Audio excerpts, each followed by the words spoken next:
Hello and good evening, ladies and gentlemen. Welcome to News Talk with yours truly, Chris Anu, and coming to you as usual from the great state of Texas, Houston, Texas to be precise. Over in La République du Cameroon, a cloud of uncertainty and illegitimacy hangs over Paul Biya, the one who claims to have won the October 12 presidential elections.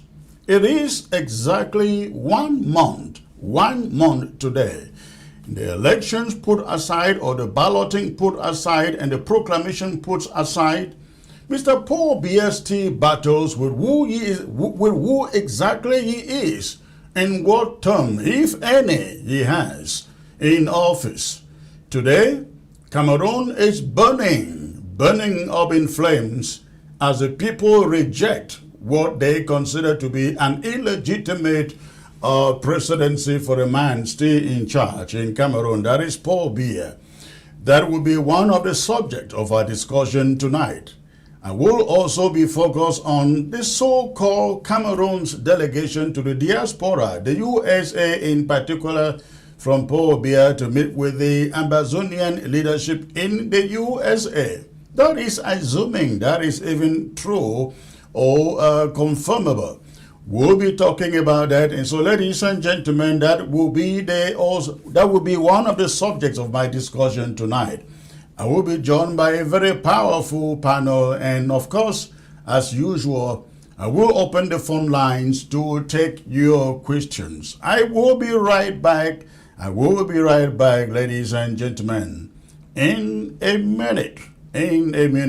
Stay put, please. Reach your target audience like never before. Advertising on ABS, you'll benefit from our extensive reach and dedicated viewership. We offer special advertising packages during primetime slots and popular shows. You'll also be featured on our social media platforms, reaching an even wider audience. Don't miss out on this opportunity. Take your business to the next level. Contact our advertising team at absafricativ@gmail.com. ABS can help you reach your target audience like never before. Advertising on ABS, you'll benefit from our extensive reach and dedicated viewership. We offer special advertising packages during primetime slots and popular shows. You'll also be featured on our social media platforms, reaching an even wider audience. Don't miss out on this opportunity. Take your business to the next level.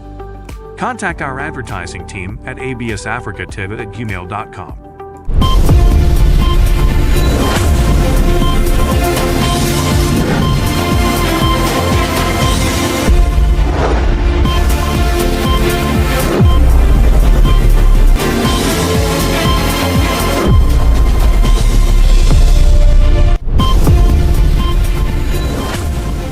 All right, ladies and gentlemen, thanks once more for tuning in. I'd like to welcome all of you joining from all of Africa by way of satellite television, and of course, those of you joining by way of the social media, that is Facebook and YouTube. Yesterday, by the way, by way of YouTube, we almost hit 2,000 live viewers. 2,000 live viewers. That was extraordinary. I want to appreciate all of you who tune in every day to listen to what we have to bring to you here.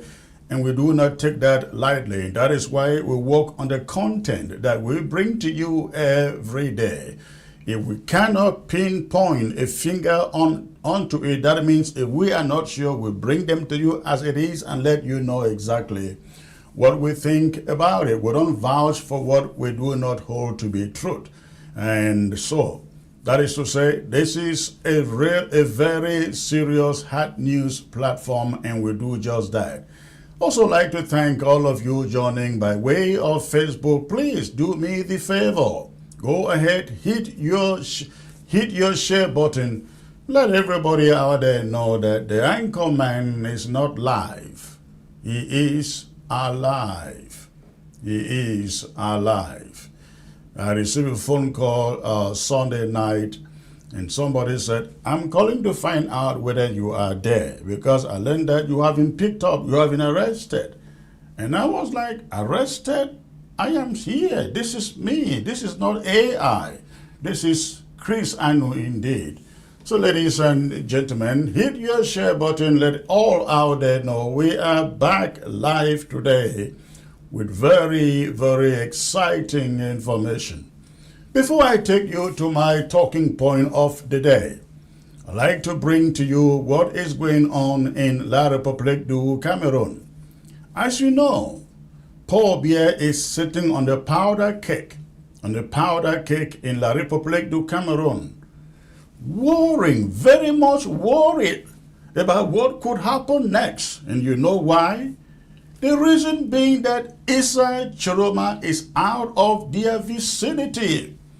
If Issa Chiroma was anywhere in La République du Cameroon or within that country, I can bet you they have a finger over his location, at least to monitor him, to make sure he is not putting on an army to march on to Yaoundé perhaps. But what is troubling them the most is the fact that Issa Chiroma is nowhere to be found. He is out of the country, being accommodated by a foreign country in that matter. And though Yaoundé may want to move on, from the elections, I see them putting out a lot of projects they want to carry out. They want to tar 30,000 kilometers of roads in 7 years, something Biya did not do for 42 years. He wants to do it in 7 years. Yeah, that's what you're saying. They are selectively releasing prisoners, and you know where that is happening? In the north. In the north, mostly in the north, because they don't want an uprising from the north.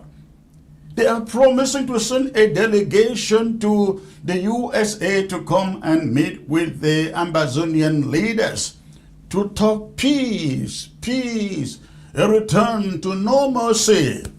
You know what they are trying to do? Number one, trying to pacify Issa Chiroma and pacify the international community. They want the world to believe the elections are over and governance is now in place. Things have moved on. People, you can go on with your life. You can go on with your life. And don't forget, Paul Atanganji was in the north trying to pacify the people in the north to stop them from going out to protest.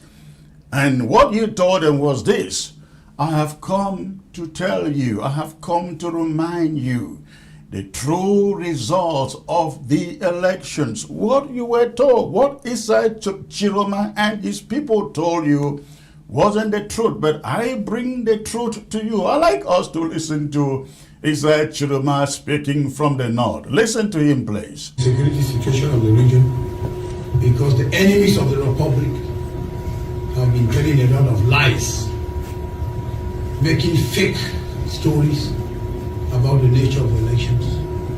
So we have come here to do an evaluation so we can give a comprehensive and a true version of what happened. I would like to send to the security services and all the administrative authorities the encouragements and congratulations from President Paul Biya. The elections were held in a peaceful and serene environment. The presidential election was credible, transparent, and at the end of the day, the sovereign people of Cameroon renewed their confidence, renewed their total support, renewed their unflinching support to President Paul Biya, the big statesman, the giant of development, so that he should continue to pilot the affairs of the state. It's important for us to join President Paul Biya in his endeavor to continue to build a big, strong, united, peaceful Cameroon, respected all over the world. From the report that the governor gave me before I came in, we can realize that there's peace, calm, and serenity in the Adamawa region. It's important to keep this momentum. And as President Paul Biya said during his inaugural speech on the 6th of November, the presidential election of the 12th of October is behind us. We should look forward to build a great nation behind President Paul Biya, who knows the nation, who knows Cameroon better than any one of us. We should give him our total support and our total commitment. I'll be talking to some group leaders today, parliamentarians, senators, traditional rulers, religious authorities, and I will give each and every one of them the speech that President Paul Biya pronounced on the 6th of November. It's a roadmap. It's a very important document. We should be inspired by all what was said during the presidential inaugural speech. Cameroon is a wonderful country. Cameroon is a beautiful country. Cameroon has a wonderful president, President Paul Biya. So we should put our hands together, bring all concrete and constructive suggestions so that following the means which are available, the head of state, President Paul Biya, will put things in such a way that each and every one of us can play an important role in nation. All right, ladies and gentlemen, that means spare you that crap from Paul Atanganji. Can you imagine? Can you imagine how many times he mentioned President Paul Biya, President Paul Biya, the head of state, President Paul Biya? I don't know what these guys will be doing in that country if Paul Biya was actually dead. I don't just get it. Be it Dion Gute, be it Emmanuel Sari, be it Fam Ndongo, be it Ingongo, every outing they go out, it is in the name of the head of state, His Excellency, the God-given Paul Biya. And so he is now on a crusade to make sure that the people believe a dead man, a man who is as good as vegetable out there in Yaoundé, a man who probably doesn't even know where he is as I speak to you. But everything is in the name of His Excellency, the head of state, Mr. Atanganji of all knows how to sing that song better than anybody you can imagine out there. His Excellency, His Excellency. All right, ladies and gentlemen. But again, this is the cacophony that they are putting on in Yaoundé, trying to pretend like the elections are over so we can now move on. Let life return to normalcy. Let's go about business as usual and forget. But I'm telling you, even Paul Atanganji seated there in the north was very worried what could happen to him there because he was in dangerous territory. They know that from Ngaoundéré to Maroua belongs to Issa Chiroma.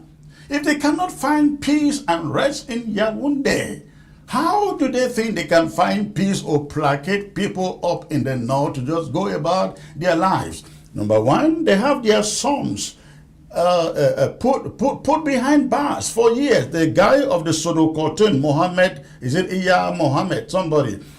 This guy is still in Kondenge.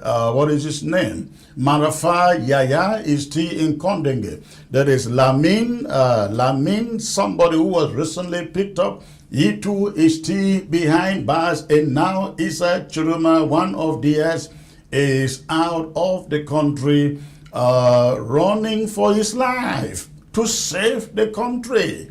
He now says he is leading a revolution.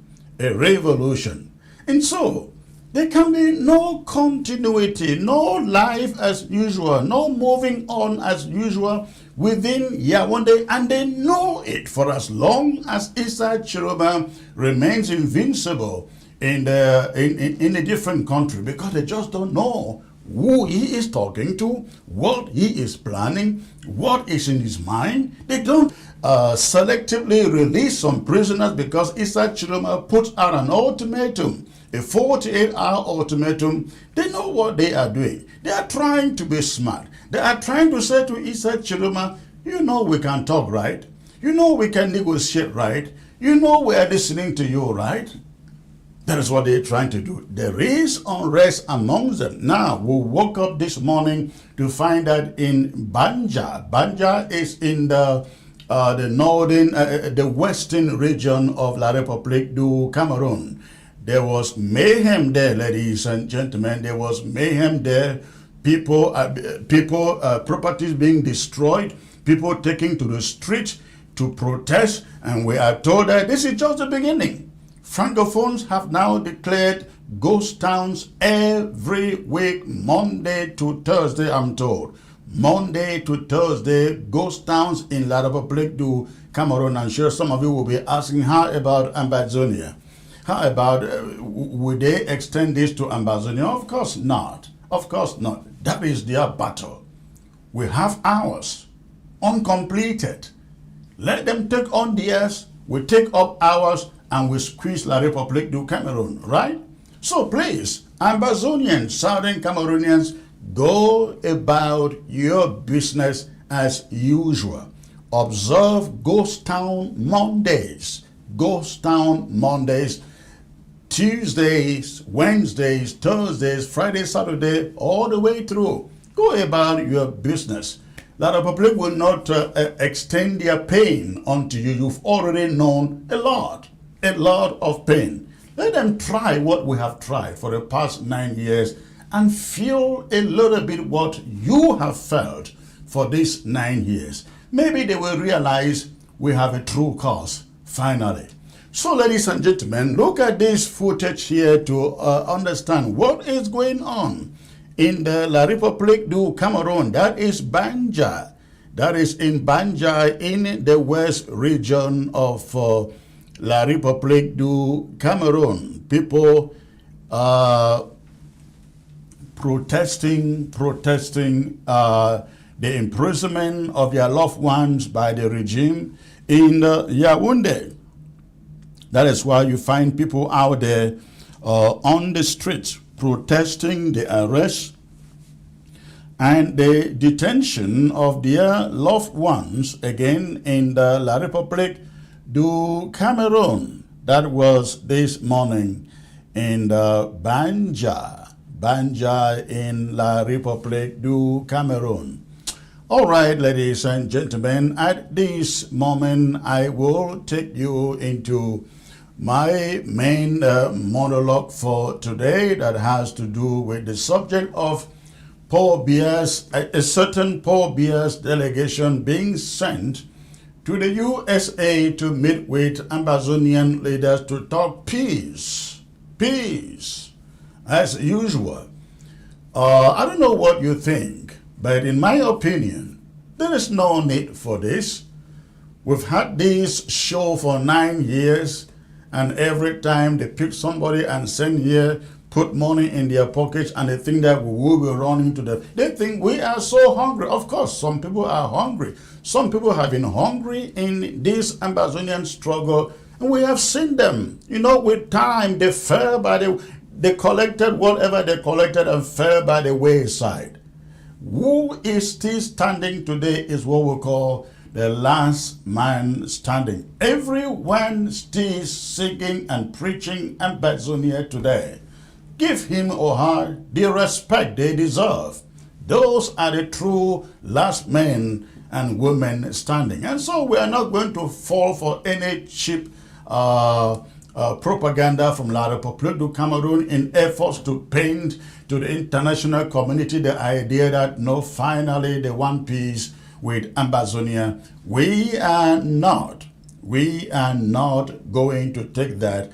And again, that is the subject the subject of my monologue for today, ladies and gentlemen. Why Ambazonia? Why Ambazonia rejects Cameroon's delegation? Why Ambazonia rejects Cameroon delegation? That is the subject of my talking point to you for this moment. The elections are over. The results remain contested, and so does the question of legitimacy. The regime of Paul Biya is under pressure. It understands that the contestation cannot go on indefinitely. So what does it do? It manufactures a superficial forward motion, the release of some prisoners, the tarring of some 30 kilometers of roads, the promise of pacifying the struggle in the southern Cameroons. But we know better, isn't it? We know the real agenda, and we will not be fooled. We will not fall for it. My focus here is the last point, the struggle of Ambazonia.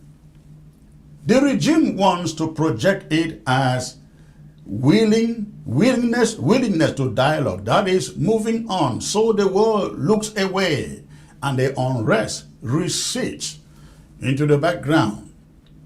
We are told that the regime intends to send a delegation to the United States to meet Ambazonian leaders, ostensibly to talk peace, to secure a truce, to give peace a chance as usual. Allegedly leading the delegation are Juan Ngala Gerard and Prof. Chinje. Both are Ambazonians, Ambazonian cronies of Yaoundé. In other words, trusted by the regime, loyal to the regime. Therefore, they are part of the problem. I want to be very unambiguous here, ladies and gentlemen. Peace cannot be brokered by proxies, by appointed representatives of the very system that crafted our exclusion. If the Ambazonia question were taken seriously by the regime in Yaoundé, the delegation would include the key players. I'm talking of people like Joseph Dion Ngute, Paul Atanganji, Ferdinand Gongo, Samuel Ayolo, and others who run the show in Yaoundé. Yet we see none of them. That is instructive, isn't it? It tells us how insignificant they consider the conflict in Ambazonia, not as a crisis requiring a genuine settlement, but as a nuisance to manage and a perception to manufacture. Why not try this?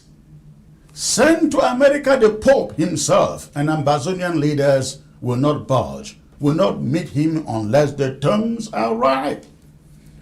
We neither need nor accept delegation after delegation that ends in gestures and no substance.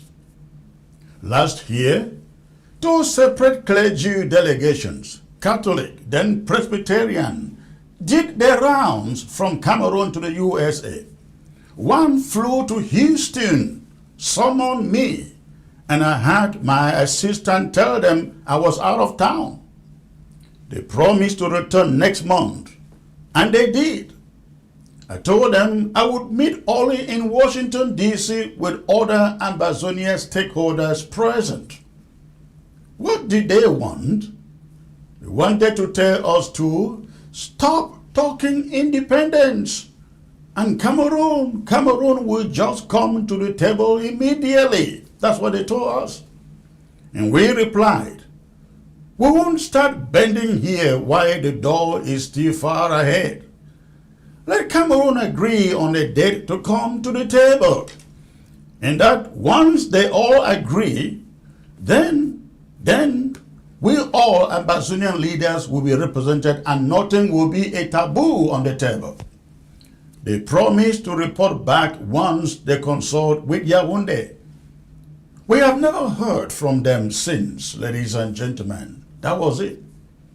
So yes, delegation window dressing is familiar to us. The regime wants to replicate the playbook of Issa Chiroma. Promise dialogue, send emissaries, gain international credit, and then move on. It is not a genuine engagement. It is a legitimizing performance. I speak for Ambazonian leaders, I believe. We need no delegation, not now, not ever. If after 9 years the regime truly means to resolve the conflict. The roadmap is simple and clear. Step number 1, release unconditionally all Ambazonian prisoners and detainees. Show us you are serious by releasing them as a way of building confidence. Until you do that, you bring nothing but optics. And once the detainees are freed, step number 2, call for a comprehensive round table that seats the free prisoners, the diaspora, the stakeholders, the civil society to negotiate the way forward. We sit together as equals, like in Fumban, and let everything be on the table. Anything less is farce, a charade. It is the same machinery of domination. Dress up in a new suit. We will not be distracted. We will not be bought with tarmac, empty phrases, or abandoned dialogues. This conflict will end in one of 2 ways: a free Ambazonia or a Cameroon that lies in pieces. Those are the stakes, ladies and gentlemen. The regime may pretend normality, roads being paved, prisoners released in drips, delegations sent abroad, but these are not signs of peace or justice, they are signs of desperation. We will not engage in half measures. We will not accept second-class representation, tokenism, or repeating circles of hope without follow-through. Until the door opens wide, until the agenda is inclusive, until the terms are urgent and real, we here in Ambazonia will stand firm. Let them release the prisoners. Let them convene the table. Let them show they mean business. Anything else is a distraction from the core, our dignity, our freedom, and our future. Let it be known, Ambazonia is not for sale. Ambazonia is not negotiable. Ambazonia is done with mimicry. And that is my talking point, ladies and gentlemen. I am being joined by Brado Tabayang joining me from Washington, D.C., and Mama Jew, the famous Mama Jew, joining me also from somewhere from Tennessee. I will also be joined by John Akuro. He's not yet here. But let me start with you, Brado, joining me from Washington, D.C. Great to have you back, sir. Thank you for having me, Chris. How are you? I am doing excellent. I'm doing excellent. So has the delegation already knocked your doors in Washington, D.C., sir? Indeed, that is a good try. I am certainly not sure yet because I have gotten to the point where I do not depend on emissaries. If there is a delegation that is going to come from Yaoundé, they should make an announcement from Yaoundé. That's when I start taking them seriously. As far as I'm concerned, there is no delegation that is heading to Washington, D.C. as of this time. All right, Brado, let's do this, please. Your audio is not very good. If you log out and log back in, I think it will get better. Thank you. Let me get to Mama G here. Mama G, you listen to my monologue and you hear of a certain Cameroon delegation sent by the face on your screen, to come and meet Ambazonian stakeholders in the USA to negotiate, to talk peace.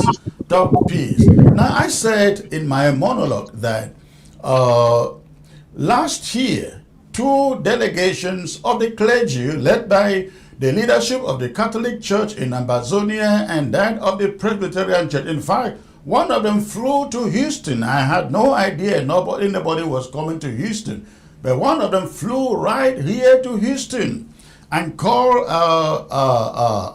one of my lieutenants in the Washington, D.C. to let me know that they are in town to meet with me. And my lieutenant in D.C. called me and said, so and so Bishop, they are there in Houston. They come to see you. And it was shocking to me that people will fly all the way from Cameroon.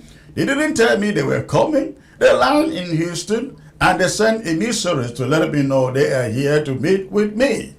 And I told them, I told my lieutenant to tell them I am out of town. I was in town. I will say that now. I was in town, but I refused to meet them all alone.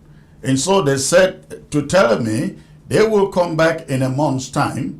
And before they came back, we had a discussion and I said to them, if you are coming back, we have to meet with all the Ambazonian leaders and stakeholders, and that will be in DC. And so they came to DC, and the idea was, listen, you guys should stop talking about independence. Stop talking about independence. If you stop talking about independence, Cameroon is ready to come sit on the table with you guys. And we sat there and listened. Brado Tabenyang, you were there in that meeting. John Baakuro is not here. He was also there in that meeting. And we said to them, the clergy, listen, there is nothing we're going to say to you here. We're going to respond to you here. Thank you for coming anyways.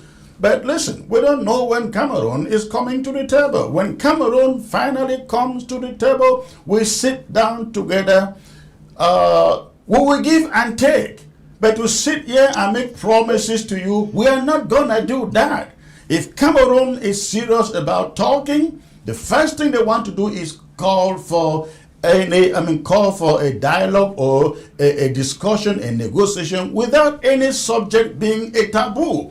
We know that in negotiations you give and take, but don't try to squeeze out certain things out of us before you even explain to us when, if any, such a meeting is going to hold. So we said to them, you guys go back and tell our public we are not bending here while the door is still right ahead there. When they are ready to sit with us on the table, we will make concessions, whatever those concessions may be. But we are still waiting for that moment. That was the message then. Now, past that, they left.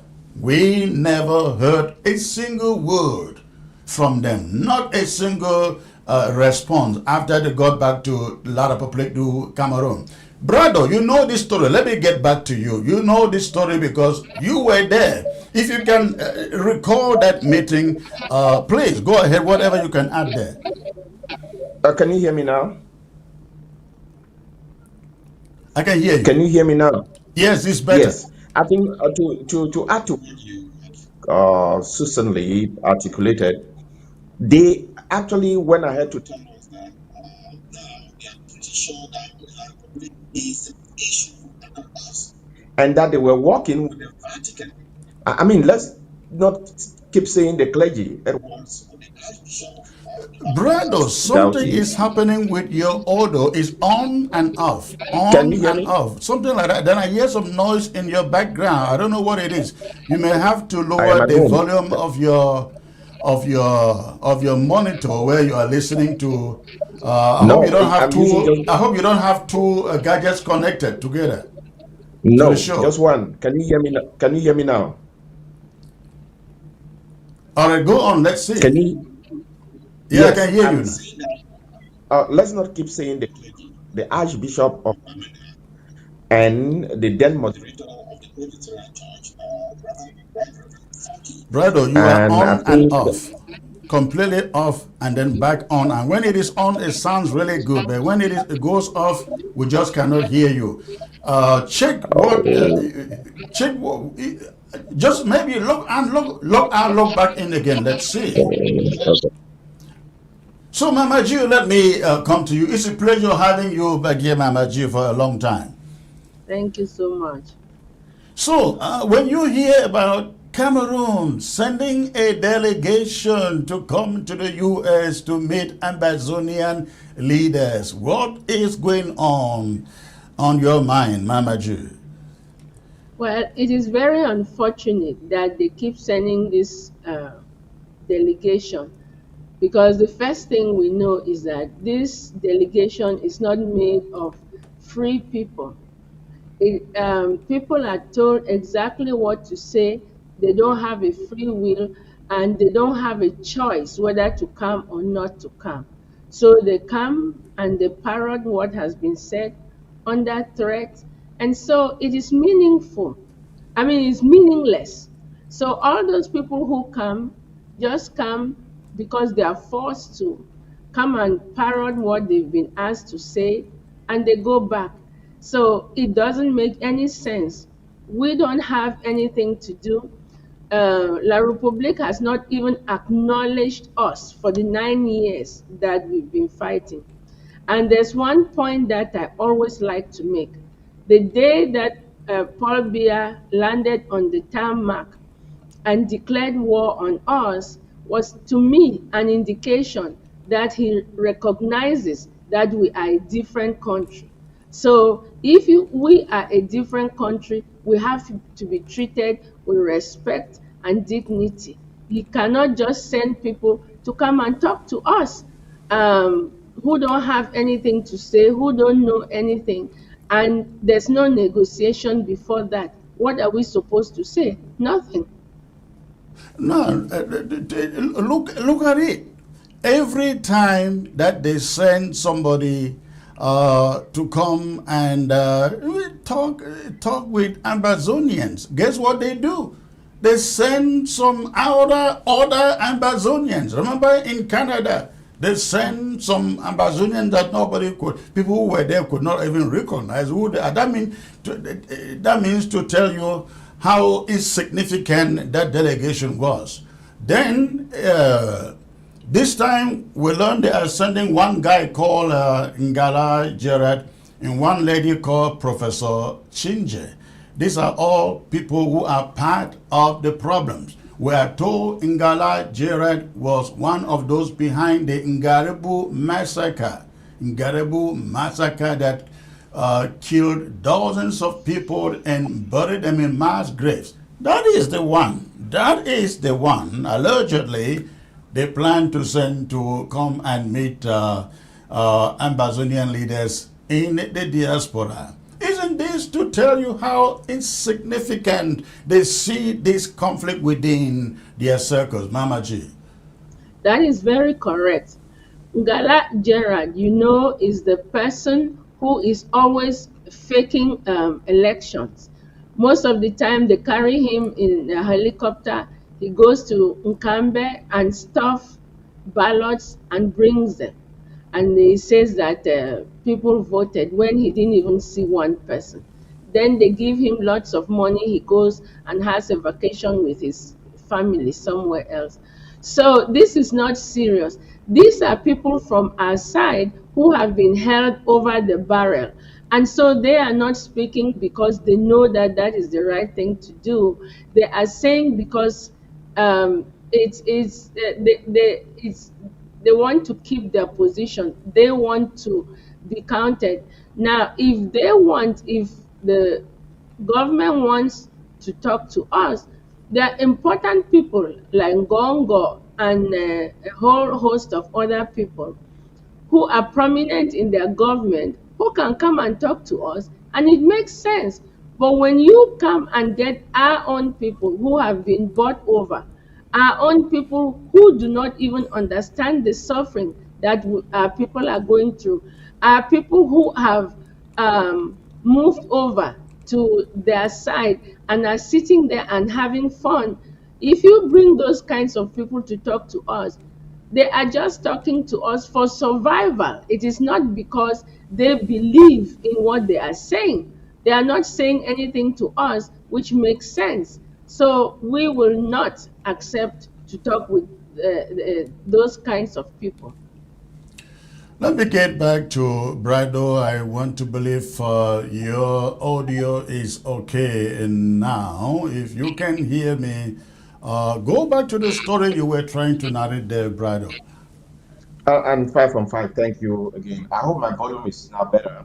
I'm saying that it's about time that our people should know the individuals that have been or who have been meeting with us. We met with the Archbishop of the Archdiocese of Bamenda, is Grace Andrew Nkea, and the then moderator of the Presbyterian Church in Cameroon Right. is Right Reverend Funky. And they assured us that this meeting was at the BS of the Vatican. It's not even a Yaoundé that the Vatican and some powerful governments were going to intercede, and the Vatican has some leverage on Biya. They were going to put pressure on Biya. Now that we have indicated that we are ready to engage, and we have always been ready to engage with a lot of public, they were going to get back to us. And like you rightly stated, since that meeting, we have not heard from them. That is not even the first meeting. They have been here Yeah. multiple times. I have received them here at my place multiple times. When we went to Canada, like you said, you have the same funny characters that they sent to Canada. I still have that Canadian document in front of me right now. Everything that was decided in Canada that there were going to be negotiations without preconditions to address the root causes of the conflict. And a lot of people came out and rejected that engagement. And they have been consistent the way they go about it from the street store, from the talks in Yaoundé with the leadership. And every time that they try to indicate to the international community that, hey, we are engaging with these people, they send some low level individuals, which to me it doesn't really matter. They should officially announced that they are willing to engage with the people of the southern Cameroon. Without that, there is no reason for us to engage in any conversation with them because they're going to do the same separate talks. I think the time for secret talks is over. Everybody knows the parties to this conflict. Everybody knows how to engage, whether it is with those of us who are here in the diaspora or the people who are there on the ground and the one in jail. You can keep talking about resolving a conflict when you are not addressing some of the key issues involved in the resolution of that conflict. Like you stated in your monologue, it is important that they begin by showing goodwill. The release unconditionally of all the Amazonian leaders and the people of Southern Cameroon that they have locked up in their dungeons, not only in Kondegi, you have in Douala, you have in Amenda, and spread across some of the treacherous jails in Cameroon. That has to be done. And they have to officially announce that they are engaging in dialogue. That is when we start begin to take them seriously. All of these delegations that I hear, the delegation is coming, the delegation has gone to Konegi. Even the people of Konegi cannot attend that the delegation has gone to Konegi. So, as far as I'm concerned with the leadership that I am having conversation with, it is a no brainer. It's a non event until they officially indicate to us all of these surrogates and intermediaries that we are having these gossips in the background that they restore. We are not excited about what they're doing.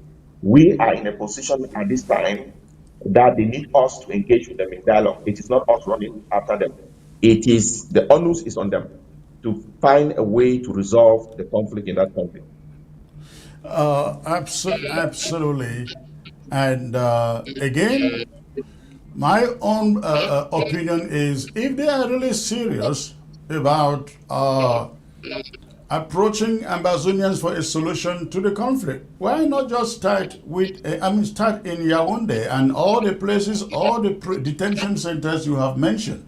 Free all Ambazonia detainees and prisoners. That will send some signals that maybe for once they are serious. And actually, should they do that, they don't need to come to the diaspora. They can call a round table somewhere where the people, the freed prisoners, and those outside can come together alongside with them, and we sit anywhere and then discuss the way forward. I think that's the way to do it. You come to the diaspora, to me, a tantamount to coming here to bribe those they can bribe, as they always know how to do. I think they have bribed nearly everybody that is supposed to be bribed as of this time. And then for me, as a political analyst, I think that it's a good political strategy for them to even undercut the message of the opposition, release the prisoners and engage in dialogue. That is the message that Chuma and his people have put out that they want to do to make sure that they start leading the country. If I was one of them, I'm going to say, all right, let's undercut that message, release the prisoners and engage in dialogue publicly so that you begin to regain the trust of the people. Because as of now, there is zero trust with the people of Southern Cameroon. So all of this outreach that they're trying to do through the back door, we have seen that. And he's willing to do the kabuki dance again because our people are dying. Our people are still in the refugee camps and suffering in Nigeria. Millions of people displaced internally. We are not going to continue in this tomfoolery that has happened within the past 9 to 10 years. Mama G, let me get back to you, and Brado, you will also weigh in on this. What I see Yaoundé trying to do here, promising 30,000 kilometers of roads they are going to tar within 7 years. That is the next Biya'S term. And then trying to, make some signs like they want to make peace in Ambazonia. Number one, it appears like they are trying to cajole Issa Chiloma. We are trying to do what you would love to do. Number two, the international community, they are trying to say to the international community, we are going to use these 7 years to fix what is wrong with this country, including the Ambazonian conflict. And so, the international community can say, all right, we can move on. Mama G, what do you think? That's my opinion. Well, Comrade Chris, if for 43 years they have not done anything, I don't know that it's the next 7 years that anything will be done. So that is just a waste of time. That is just a talk because they want to get us to sign in with them. But we would be a fool to believe that kind of talk. For 43 years, they've not done anything. It's funny that when Cameroonians went to play a soccer in another country, I think it was Ivory Coast, they saw how beautiful the country was, how the roads were paved, the electricity and everything, and they came back. That's when they realized that they've been living in a dump. If you have a country which does not have anything, that somebody has not been able to do anything for 43 years, I don't think it's the next 7 years that you're going to do everything that you had to do, which you've not done. We've had a war for 9 years, and for 9 years, they've not done anything. If we are stupid enough to think that in the next 7 years, they are going to do anything for us, then we are deceiving ourselves. We are not so stupid, just in case they had that impression that we are so gullible, that by promising us something, the promises have been made about the seaport in Douala, in Limbe. It was not done.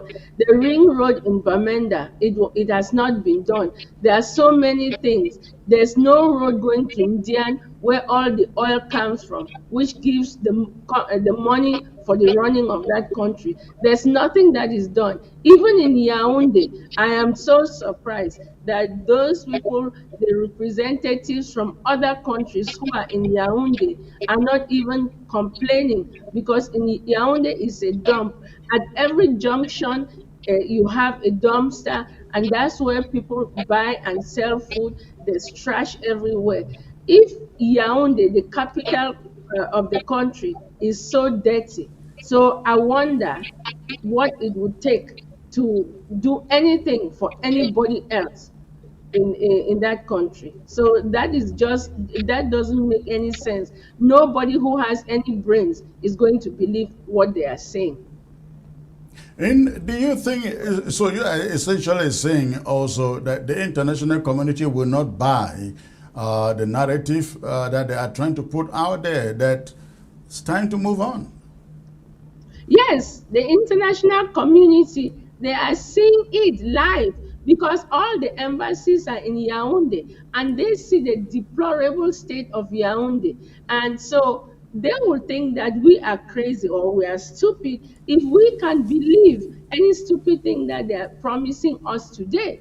There's nothing that they are promising us that we can believe that would happen. I think the only thing is that we should separate. They should give us our own country. Let us build it just like we did before 1961. How nice our country was. Our roads were not paved, but we had PWD repairing the roads every day. I mean, the roads were motorable. We had so many things. We had Yoke Dam, we had, marketing board, all those things. We had Cameroon Bank, we had RW King, CCC, all those nice things that we had. Our lives went on, and I just cringe to think, because I'm looking at what our lives were at that time, and I'm trying to imagine how far we would have gone by now. But we are worse off than we were at that time. So for anybody to believe what they are saying, that person must be a total fool. Let me get back to something that is quite sensitive here. Brado, you know that the regime would do everything. In fact, I think it is one of the reasons they want to send people to the USA. Send a delegation to the USA to talk to some people in the USA. Meanwhile, they go to prison and cajole Ambazonian leaders in prisons. Somebody has said, I think Abdul Karim wrote something that I like to read here. Let me read that. Abdul Karim wrote, negotiations can only be conducted by free individuals with free faculties, a free conscience, free will, and from a position of strength, or at least equal positions. The only matter a prisoner of conscience like myself, that is referring to him, Abdul Karim, he said, the only matter a prisoner of conscience like himself can and should discuss with the government of La République du Cameroon is his freedom. His freedom, that is his freedom from jail. The issue of the conflict in the southern Cameroons will be negotiated by free southern Cameroonians. Southern Cameroons has a widely recognized leadership that is free and ready to engage in meaningful and viable negotiations. I seek my freedom at a limited cost, that is his personal freedom, not at all costs. It is death before dishonor and service before serve. Now, that is coming from Abdul Karim Ali, who is behind bars in Kondenge. So the point he is raising is there any situation, circumstance under which Ambazonian leaders locked up in Kondenge should want to discuss or negotiate Ambazonia from behind bars? Brado, let me start with you, please. Absolutely not. And the leadership has made that very clear. It's not only Abdul Karim that is doing so now. Siswa Utabe had made that abundantly clear that we need to engage with the leadership out here. That in no way negates the fact that they can engage. I mean, engaging behind bars does not mean that they're making decisions for anyone out here. You also have to bear in mind that somebody whose life is at the center of the crisis should not be put on the sideline when it comes to negotiation, which means why we are insisting that they have to be released for any of such negotiation to take place. So, whatever preliminary activities that they are doing, like you said from the beginning, we reject any of those entities that they are trying to do at this time without any sign of them demonstrating that their intransigence for the past 9 years is going to stop and they are going to genuinely engage in dialogue in addressing the root cause of this conflict. And I think whatever flattery that they're trying to do with the only branches about tarring 30,000 kilometers of road within the next 7 years, it's just laughable. At best, it is nauseating to even listen to what they are saying because there is a litany of examples that you don't even want to start enumerating them, that promises that have not been kept. Like Mama G said, point any person from southern Cameroon what has happened to the seaport in Victoria. I would hate to call it Limbe for years. And in the last couple of years, they have been even the prime minister went there and said, "Oh, they're not going to transfer Sonora to Kiribi and all of that stuff." But we see in broad daylight. Look at even the second employer in the whole nation, the CDT, how they have rendered that to almost a moribund state. And then you have to hold the workers' prestige and you pay them during an election and you tell them if you don't vote for the sitting incumbent, then we're going to call all of you thieves.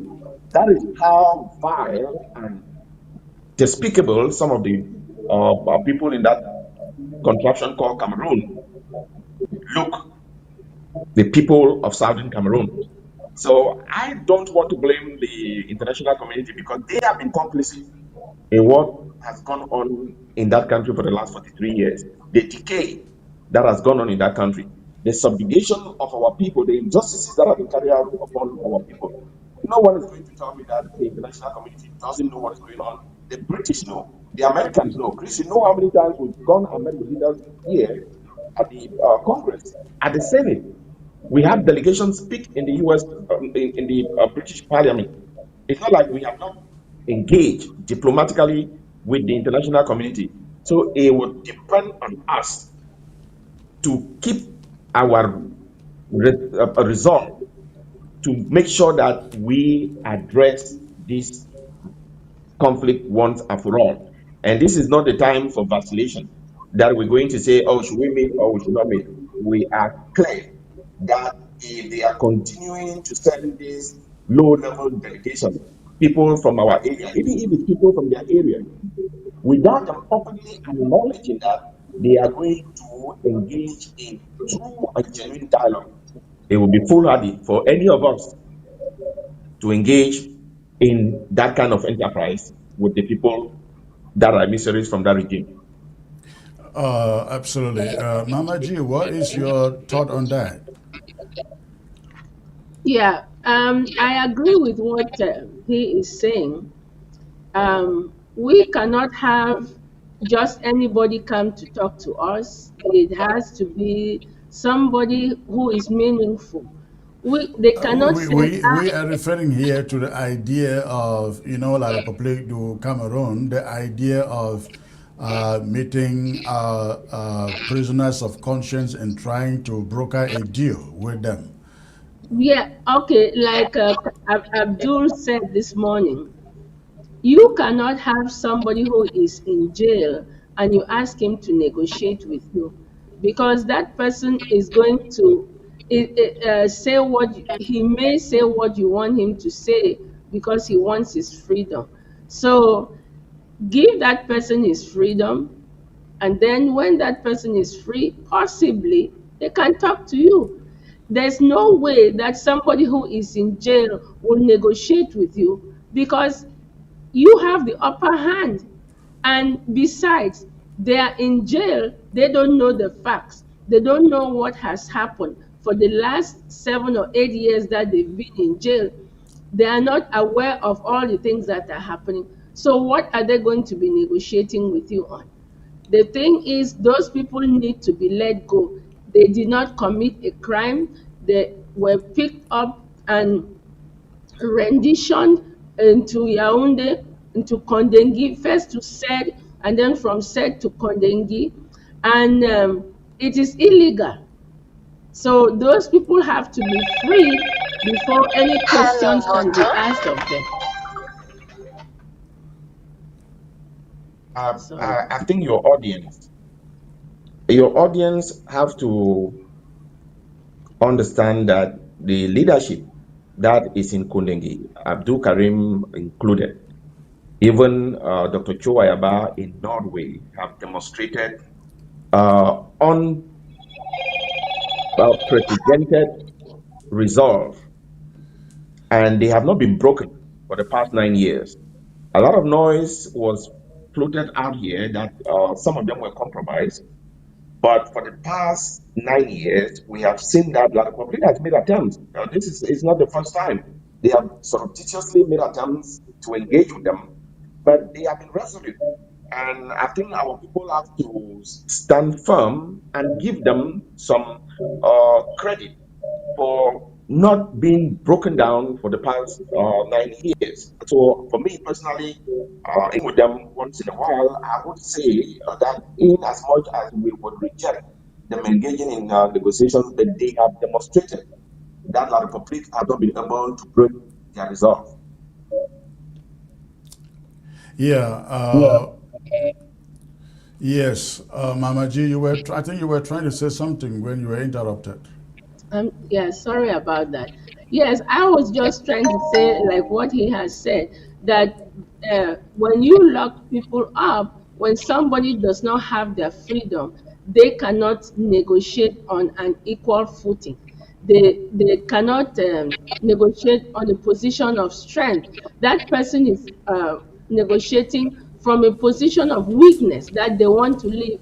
And our leaders in jail have shown them that they are resolved, for that their issue is not their personal freedom, their issue is their country. The freedom of Ambazonia is paramount in their mind. It is not a matter of wanting to live or wanting to be free. So that is what La Republique is doing, is trying to is being deceptive. And I'm so proud of our leaders that they have stuck to their guns and that they continue to really articulate and explain that it is not what they want, it is what Ambazonia wants. And so if you want to give them freedom, that freedom should not be conditional. It should not be you're giving them freedom because you want them to be to sell over Ambazonia. So that freedom must be because they have to be free. So if you're going to use it like a bargaining chip, it is not going to work. So that's the point. Our leaders, even though it is they are personally suffering, they are not looking at their suffering and saying, "I'm going to sell my country for my own personal freedom." Absolutely, absolutely. And I think they have really proven for the 9 years that, let me say 8 years that they have been behind bars, that they are not bought.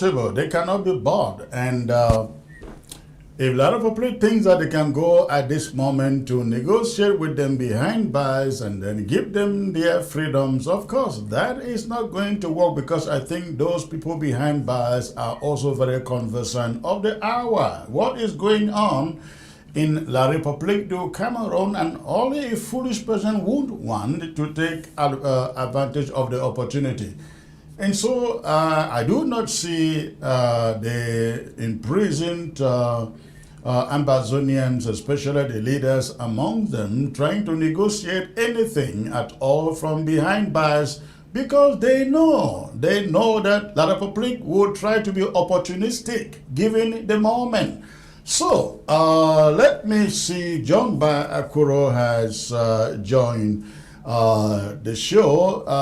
John, we are talking about a supposed Cameroon delegation that should be coming to the U.S. to meet with some of you Ambazonian leaders, and we are told that one Ingala Gerard, one inconsequential Ingala Gerard, and one inconsequential professor. They call her Professor Chinja. I don't remember the other name. It is Ufi alleged. Chinje.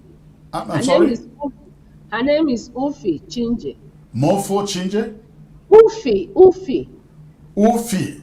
Yes, Ufi Chinje. Okay, Professor Ofi Chinje and Ngala Gerard Allen, they constituting the delegation that Cameroon wants to send to the U.S. to meet with Ambazonian leaders. And just to give you heads up, I stated in my monologue that there is no way Ambazonian leaders, if anybody wants to meet with a delegation from La Republique du Cameroon at this moment, I will not be one of them because I think we've had one too many of those delegations that meant nothing, zero.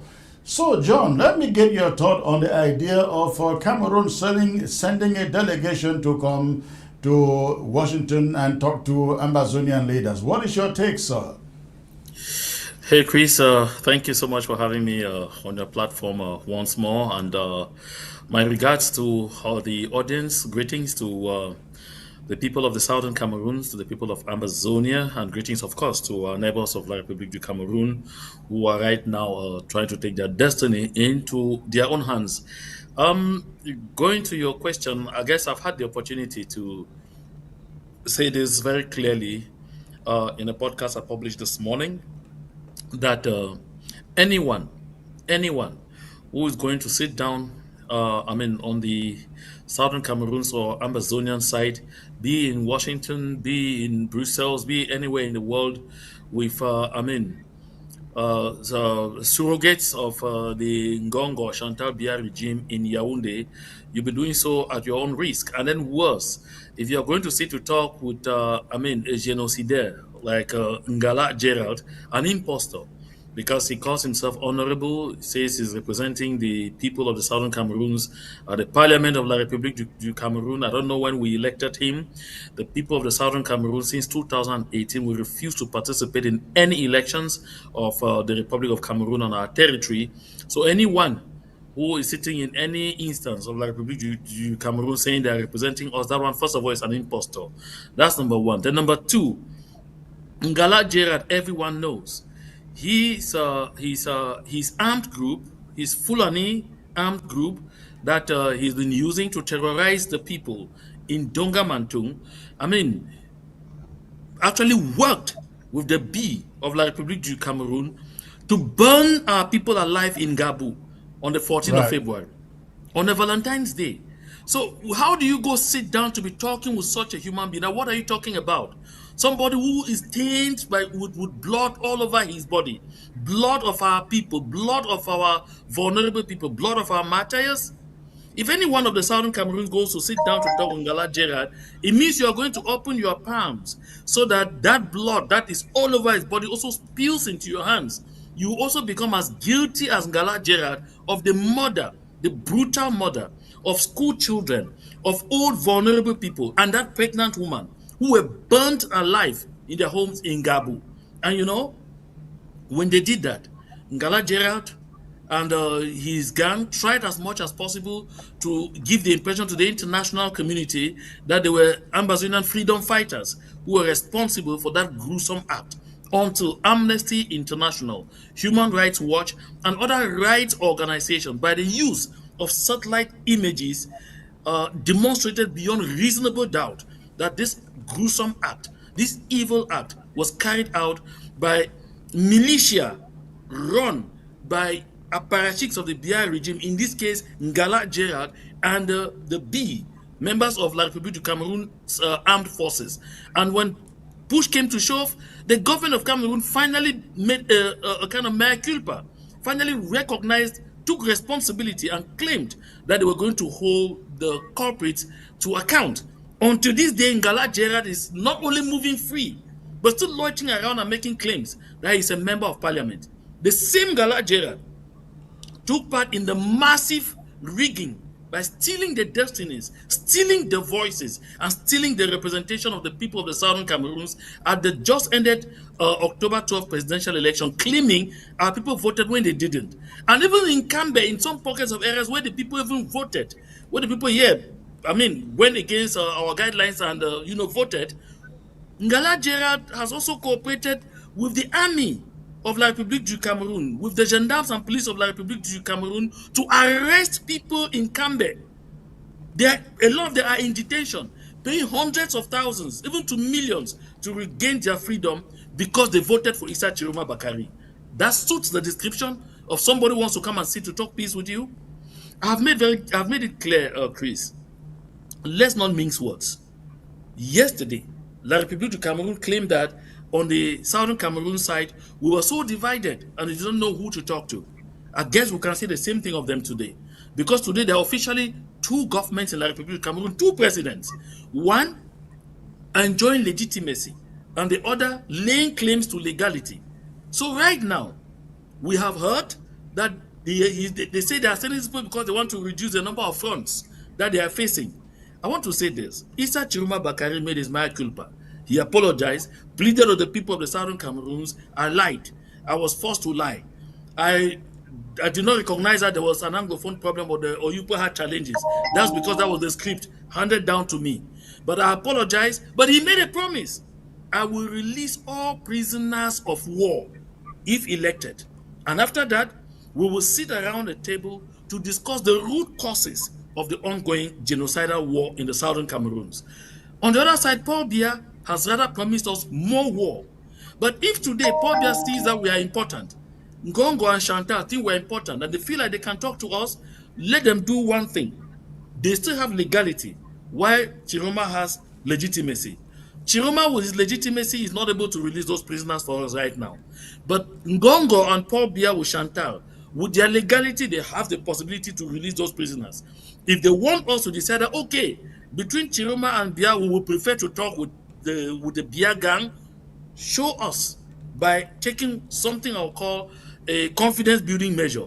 Release all our prisoners of war, all our prisoners of conscience, all of them, and tell us, please, I'm ready now for us to, set up a calendar to discuss the root causes of the ongoing genocide in the Southern Cameroons. Of course, at that time we will tell him we are ready to talk, but we will not talk with Southern Cameroonians who have decided to become slave masters. We will talk with bona fide plenipotentiaries of La République du Cameroon. That's my take. And that is exactly the point that we made earlier while you were still away.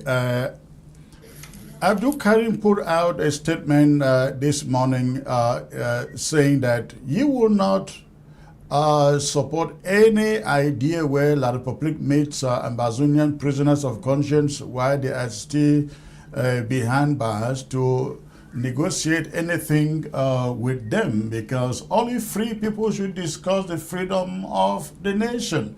What's your take on that? Of course, it's normal. You don't expect prisoners who are under your control, who are under your keeps.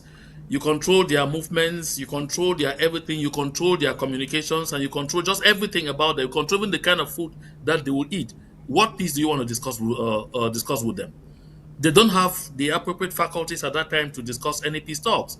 That's why I say, if you really feel like you want to talk to us, the first thing I'm saying, talking even to us as a matter of fact, not just that, talking to those people in prison, set those people free first. Then we can sit down and say, now you have shown good faith. Otherwise, La République du Cameroon has demonstrated so much bad faith to the point where just telling us, let's sit down and talk, we can't believe them.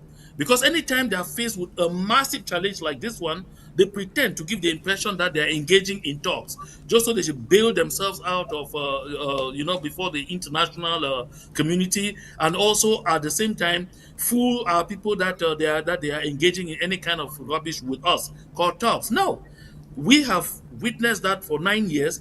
The entire world too. Nobody around the world trusts the government of the Republic of Cameroon. Nobody. You know what happened in Canada? They sent delegations to Canada, and we had talks with them in Canada in pre-talks. At the end of the day, we even signed agreement in Canada.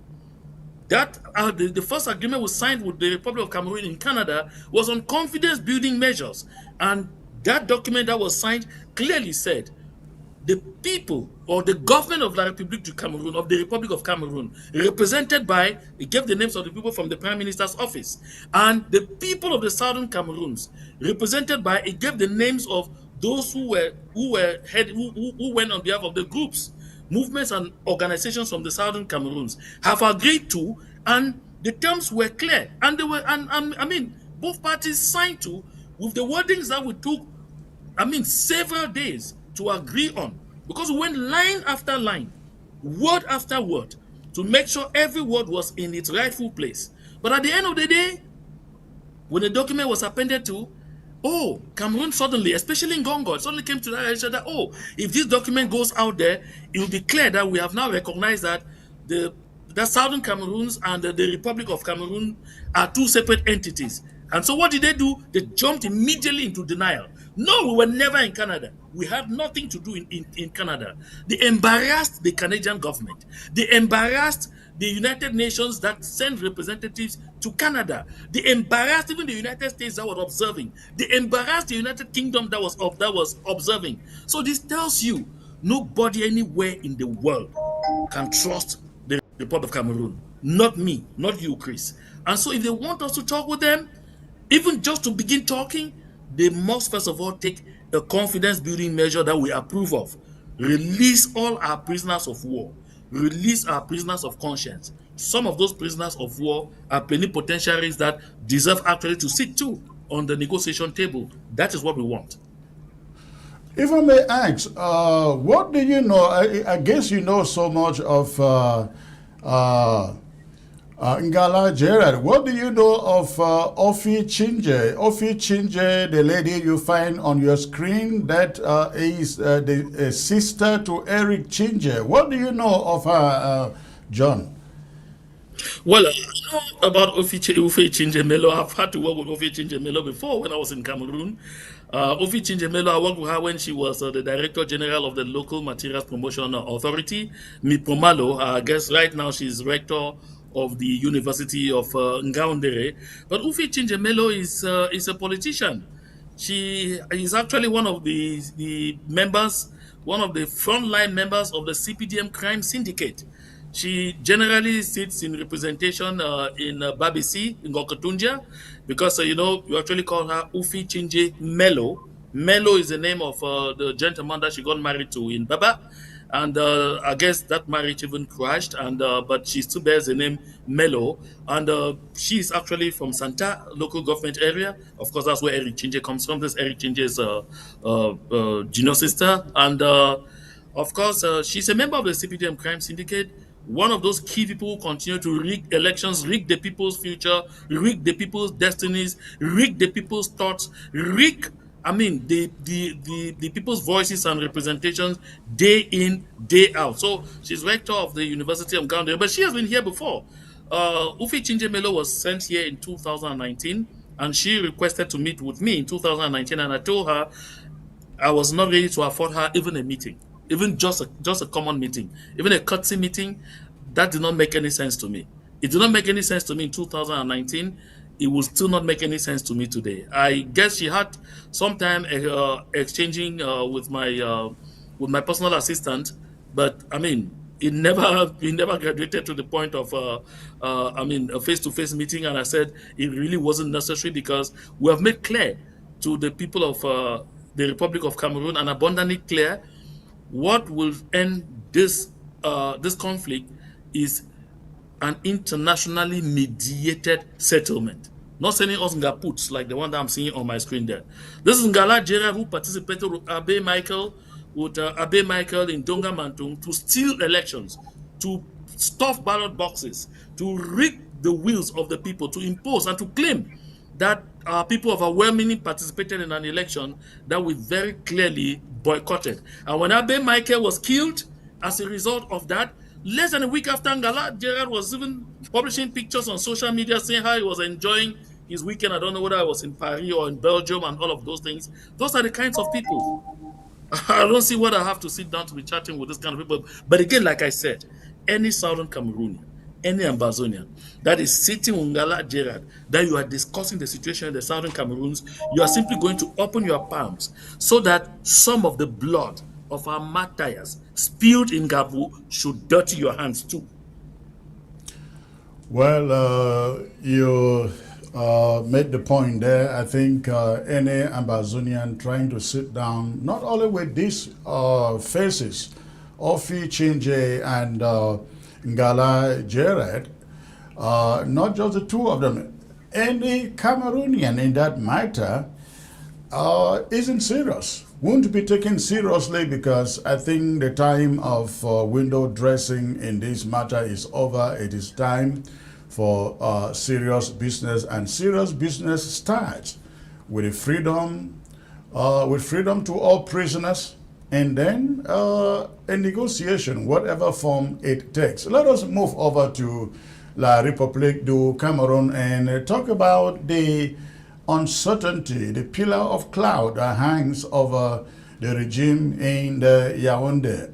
Brado, over in the La République du Cameroon, beginning Monday through Thursday, every week they are calling for lockdown, ghost towns, and some of them are even talking about picking up arms, talking about, oh, I think Brado is gone, but let me go back to John on this before I get to Ma Gertrude there. So some francophones, John, are talking about picking up arms, and they are declaring a ghost town that begins Monday through Thursday of every week. Every week, of course. I said earlier that Ambazonians don't have to be worried about that because it doesn't concern them. We maintain our Mondays ghost town, but after that, everything else goes normally. But for francophones, they are declaring ghost towns beginning Mondays through Thursdays every week. And there is also the talk of an armed build-up in that part of the country. And I mentioned earlier that one thing that worries the regime in Yaoundé now so much, just so much, is the uncertainty of knowing knowing where Issa Chiroma is, what he is thinking, what he is planning. That is a huge pillar of cloud that predicts a lot of fear upon them. Let me go back to John. Hold on. Let me see whether Brado is hearing us. Can you hear us, Brado? Yes, can you hear me? I can hear you. All right. If you heard me, go ahead and attempt your opinion on this subject, please. I didn't hear you. Can you take that over, please? I'm saying that as of moment, Cameroon is very worried, not knowing where Issa Chiroma is, not knowing what he is thinking. The uncertainty of what he is planning is a nightmare to them. What do you think about that? Welcome to that if he's actually planning anything. But if I hear what Chinji was saying before we started this program, it appears to me that they are still thinking that they are at the period of campaigning prior to the elections. He has to put some strategic and tangible plans for people to see. Because the moment we keep pushing and saying he's doing all of these things, he's out of the country, the regime is going to consolidate. You know that regime. It's not going to be easy to dislodge a 43-year-old regime just by all this. We're talking to lawyers, we're talking to politicians. we're having serious conversations with our team and all of that stuff. It's not going to happen. Without boots on the ground to really give some amount of pressure to that regime, it's not going to happen. So we should stop kidding ourselves. Whether it's in Nigeria, Chad, Burkina Faso, to me it's irrelevant. We have a problem in the southern Cameroon. Whatever they are doing over there, those francophones, the Republic politicians, they should know that at the end of the day, they have to engage with us in resolving our problem. Let the people of Cameroon get some balls, get a backbone, let them have a stomach to take their country back. As of now, they have demonstrated that they are not ready. All of these nice talks, and we are doing all these things in the background. For us in the Southern Cameroon project, you will realize that a lot of these talks that we have in the background really did not take us anywhere. So if Chiruma is going to lead the revolution, he's not going to lead the revolution from outside. If you're going to fight, you have to fight on the ground. It is incumbent for him to give a proper plan, a strategy on how they are going to achieve their goal. They have to get away from this idea as if there's a campaigning for the presidency. That campaign period is over. This is time for action. I don't even understand why they had people on the streets that were already mounting enormous pressure on the regime. They decided to call the people into the house for some of those towns. If you look at across the globe, the only time that the international community and the news media is going to take attention to what you're doing is not because people shut themselves inside the house. No, it's because of mass protest in the streets. So immediately that momentum has been taken away, like what they did. I am really, really restrained to think that they will be able to regain that momentum again. All right, all right. We are really struggling to understand you here, Brado, but thanks. Let me go back to John to give us your opinion on this cloud of uncertainty hanging over Cameroon, not knowing where Chiroma is, not knowing what he plans, and with ghost towns hanging ahead. Yeah, Chris, you know that it's not only ghost towns coming. The people are calling also for massive demonstrations, which are going to be accompanying the ghost towns. So some days will be ghost towns, and other days will be demonstrations. Like tomorrow, Wednesday, the 12th of November, is actually demonstrations. So it's an indication that there are going to be very difficult moments. I'm sure you saw what happened in Banja today. I mean, the people in Banja came out in their thousands. Banja is in the Nkam, the Upper Nkam division of the West region. The people came out chanting Chiruma, Notre President, and asking for the release of all those that were captured. This is, an indication that while some people thought the situation was simmering, is rather going to get really worse. And then again, you talked about the creation of what they call legitimate self-defense volunteer or self-defense groups. Of course, you heard Ben Modo very clearly state that among the people who are making up those legitimate self-defense groups are even going to be soldiers, uniformed men who are trained, who are no longer trusted by the Yaoundé regime, that is no longer providing them ammunition, preferring to rather arm an ethnic militia. And so, because the army is so heavily divided, they are hoping to have thousands of men and women in uniform be part of those legitimate self-defense groups. So this tells you fire is going to be met with fire on the ground in the Republic of Cameroon in the days ahead. Like as you were saying a while ago, that the ghost towns, the civil unrest, and all of that is going to be for the Francophones, I wouldn't even say for Francophones, I would say for the people of the Republic of Cameroon. The people of the Southern Cameroons, we have our usual action plan. Monday goes towns, then Tuesday to Sunday, people will go about their activities normally, but will be vigilant, very vigilant, because those who are supposed to be responding to what is happening in neighboring Republic of Cameroon, the freedom fighters, the self-defense volunteers in the Southern Cameroons, whom to the best of my knowledge are also taking dispositions to ensure that they do the needful during this particular period. Now, with respect to Issa Chiroma Bakari's whereabouts, Just before I came to your platform, I mean, I am getting ready to get into the studio myself. Just before I came to your platform, I was looking at an article written by Bruno Bijang, in which he is saying that, you know, Issa Chiroma Bakari is in Nigeria. He will soon be extradited to Cameroon. Negotiations are ongoing. Paul Biya has excellent relations with Bola Tinubu of Nigeria. There is precedence. The precedence shows that previously Nigeria has extradited to Cameroon all the people who go to use Nigerian territory to create trouble for Cameroon. He quoted the situation with Sisiku Ayuktabi and members of his cabinet, the 47 who were taken in from Jalingo, those who were taken from Calabar. He quoted the situation of Mr. Atanganakuna Basil, a former minister of Cameroon, who tried to escape and got to Nigeria and was arrested in Nigeria and returned to Cameroon. And then, when I looked at that, he said, so people should know that in a matter of days, Issa Chiroma will be handed over to the government of Cameroon. And of course, to quote Atanga Ponji, he said, force revenge a la loi. And I burst laughing. I said, he doesn't know, perhaps, that Issa Chiroma Bakari is no longer in Nigeria. That's the first thing.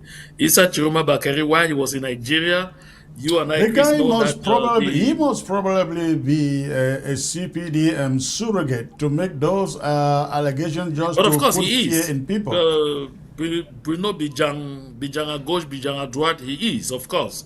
He's one of those who was even accused, who was charged with the murder of Zogo, of Martinez Zogo, and he's even just out on bail. And so, I mean, along with Amugu Belinga. So you can expect that all the activism that you are seeing is because he's thinking that that kind of activism could eventually bail him out of, those murder charges. But what I was saying is he doesn't understand. Issa Chiroma Bakari, while he was in Nigeria, in Yola, the Nigerian government did not allow him to communicate from their territory, to pass out any edicts from their territory, to make any pronouncement or any political declarations from their territory, though they protected him. And when he got Issa Chiruma Bakari coming out to issue a 48-hour ultimatum, if there was still some water in that his small head, he would have understood that it means Issa Chiruma Bakari is no longer under the control of Nigerian forces or the Nigerian government, has definitely left Nigeria and has returned to the northern regions of Cameroon. The only problem now is they don't know exactly which part of the northern regions of Cameroon Issa Chiruma Bakari is. So that is why they are facing all the challenges that they are facing. They can only speculate like that because first, they need to do manipulation. Try to manipulate public opinion. Try to use that in discouraging people, in making people feel that their struggle is going to be vulnerable because they believe that if they capture Issa Chiroma Bakari, it will mean an end to the unrest that you're seeing right now. Yeah. Let me get to Mama G. Mama G, you weigh in there, and what do you think? Yeah, Comrade Chris, you understand that when this war started, when they started attacking us in Ambazonia, we did not fight back because we were not ready for a war. So we cannot expect Chiroma to step in there and start fighting immediately. It took us time. Our boys ran away. We had peace plans. We had a rubber gun. We fought with rubber gun. We used Dane guns before the boys even started to get any meaningful ammunition. Now it is different, but we have to give Chiroma chance because Chiroma did not plan on fighting a war. Chiroma thought that by winning, he would get a free passage. He will become the president. But now that this has happened, he has to make his plans. And yes, he has to make them in a hurry, but he cannot just make careless plans. We know that ammunition is given to those in the military who are of the Betty clan, and that those who are not of that clan are not being given ammunition. So those people now are further. Those people are the people that Chiroma has to recruit, including those who have volunteered by themselves. That these are the people who are going to um, uh, uh, um, come in and assist with the fighting. So it is a matter of putting himself together. We cannot, I mean, he cannot just ask people to go out and fight when he's not ready, when he has not put his people together and cause a mass casualty. When we were ready, when Ambazonians were ready, La Republique saw it because they were carrying people in truckloads. We were killing the army in a pickup truckloads. You see them, they were carrying them and body parts falling on the ground. So we have to give Chiroma some time for him to get himself ready, to get his people ready, get the ammunition and everything ready. So it is rather unfortunate that we are expecting him to do something immediately. He's taking his time. And the thing is, La Republique is not comfortable. They are not going ahead and making moves. They are not doing anything that shows that they feel comfortable, that they are in control. They themselves are shaking. They are waiting. They are looking to see where the problem will come. They themselves are trying to get themselves ready because the expectation was like it has happened before when John Frundi won and John Frundi said, no, I don't want any blood on the account of me winning or asking my people to go out and fight. When Kamto won, Kamto said the same thing. So even La Republique is not ready for this because they've never had this kind of a situation where somebody is fighting back. So it is like the two camps are getting themselves ready.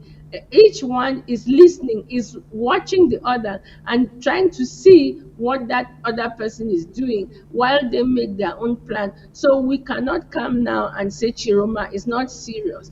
The man is running for his life. He knows what he wants, and he is giving little by little. The first thing he did was to ask for a ghost town, and that was for him, I think, a position to show, for him to know that the people are with him, so that he is not fighting a war or a battle that he is the only one. He wanted to test the people.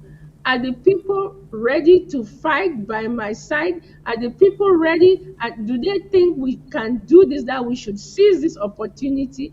And it was a resounding yes. When he said ghost town, it was observed. When he said go out and march, it was observed. So now he is comfortable. He is making his plans accordingly. So my thing is, give him time, let him do. He says he's going step by step. La Republique too is not doing anything. La Republique can deceive us that they are affirming themselves, but they don't even know where the problem will come or what the next move will come. So they themselves are not ready. And I heard that some young boys have been picked up, some Bulu boys have been taken to go and be trained in somewhere in the east. Well, if they are still training, it means they themselves were not ready. Nobody anticipated what is happening because everybody took it for granted that every time they say, oh, Biya'S has won, people just capitulate. So there's preparation on both sides. When the time will be ready, it will be the battle of the Titans. All right, Mama Chi. Please stay put in there if you can. At this moment, we're going to open the phone lines for the next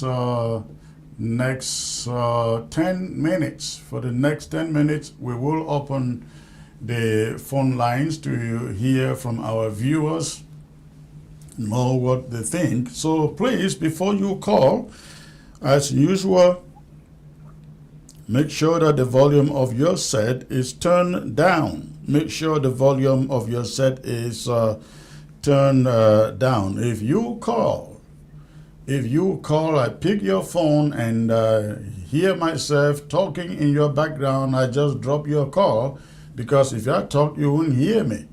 I will go to the next caller. So please, let's get the phone number on screen. for the callers to call. Get the phone number on screen, please. All right, let's get to the first caller here. Hello. Hello. Hello. Yeah. Hello. Yes, I'm good. Hello. Yes, I can hear you. Where are you calling from? Yes.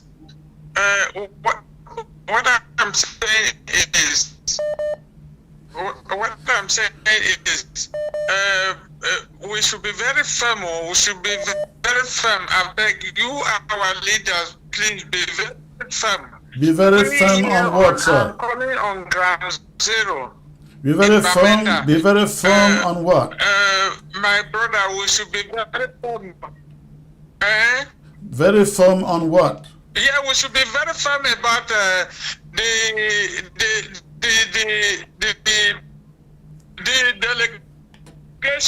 delegation that is sent to you people over there. You should be very firm. All right, Even all right, accept the all right, church, all right, all right, and the other rest, they are enabler. all right. Thank you. We hear you, but your connection is not very good. But we hear you. We hear you. All right. Hello. Hello. Oh, Santa Chris. Hello. Where are you calling from? I'm calling from Canada. This is Benjamin from Canada. Okay. And what is on your mind, sir? Yes, a lot is on my mind, but I will go with the little that I can say in the next 1 minute that you've accorded me. I think with the delegation that is coming from the Republic of Cameroon, it is just one of the strategies that any dictatorial regime will use. It is a usurper regime that is trying to gain time. But again, this time is no longer on their side. I think what we should be doing from our own is to fan the flames of fire in La Republic. Let us throw our support. While we throw our support behind Issa Chiroma, we should also be strategizing behind the scenes to see how we could bring more trouble to La Republic forces in our land. I also want to say that a person like Ngala Gerard, who is coming from La Republic, we shouldn't spare him. This time around, let our boys over there in the United States should arrest him and hand him over to the U.S. Army for the role he played in the Ngabu massacre. I think we shouldn't tolerate this kind of narrative coming from La Republic, that people like Ngala Gerard, Eric Change or whatsoever, that lady, we should treat them this time around. We should arrest them and hand them over to the U.S. government. Let them feel the pains that those over in our land, in Ambazonia, have been feeling for the past 9 years. Thank you so much, Comrade Chris. All right. Thank you, sir. Thank you. Hello. Hello. Hello. Hello? Yes, sir. Good evening. Good evening, sir. Where are you calling from? I'm calling from the U.S. Where in the U.S., sir? Maryland area. All right. And what is on your mind? Yes, sir. Today I heard you say the reason Yaoundé regime is coming over to the U.S. is because they want some kind of international masquerading.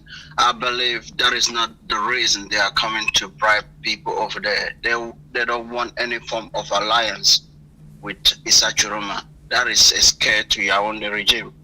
That is a very big problem to them. They don't want any kind of alliance. So that is more reason why they were so outraged when Issa Chiroma said, Cristiano is my very good friend.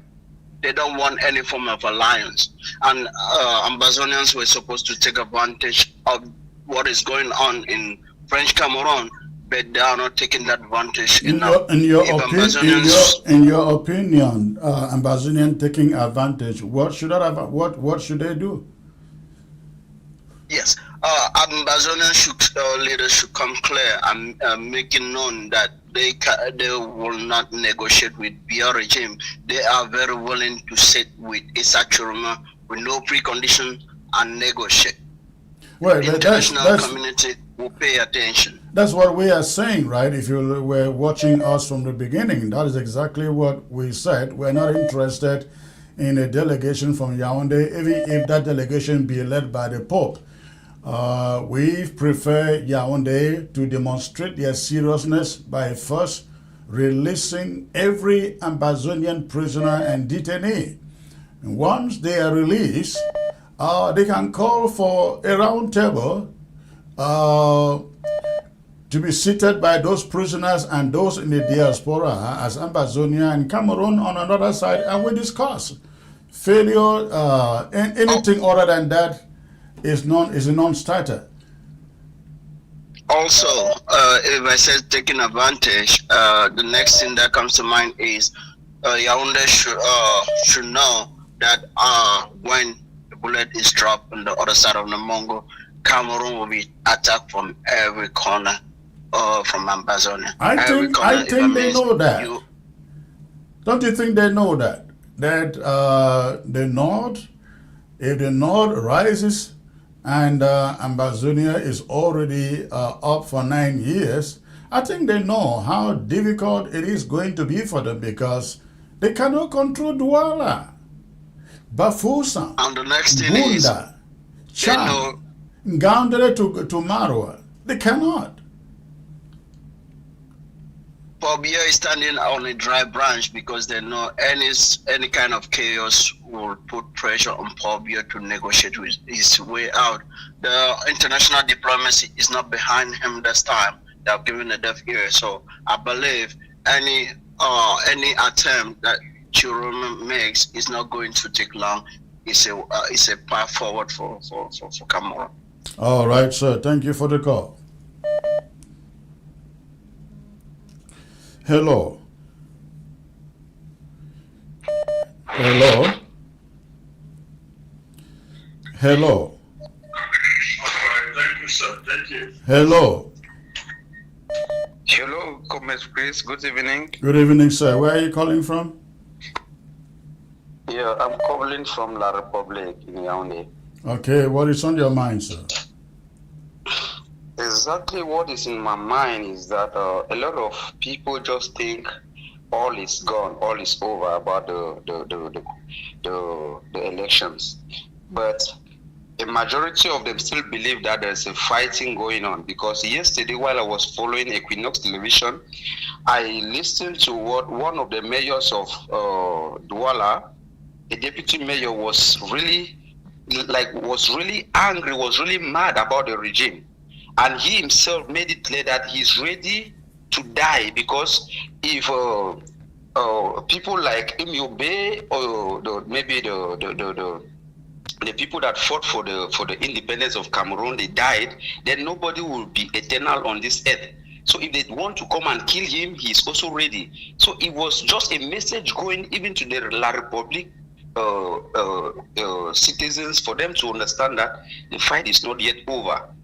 Because I saw that young man was really bitter. So what I believe is that... Which party does he belong to? He was he was a CPDM, I think.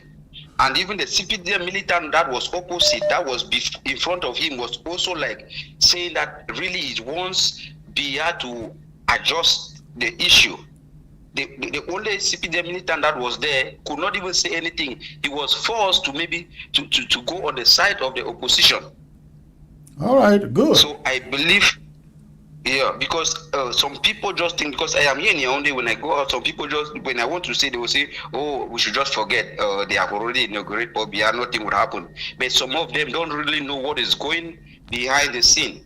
They don't really know. What are people there? What are people there saying about ghost towns declared for Monday through Thursday every week? What are they saying? Are they preparing for it?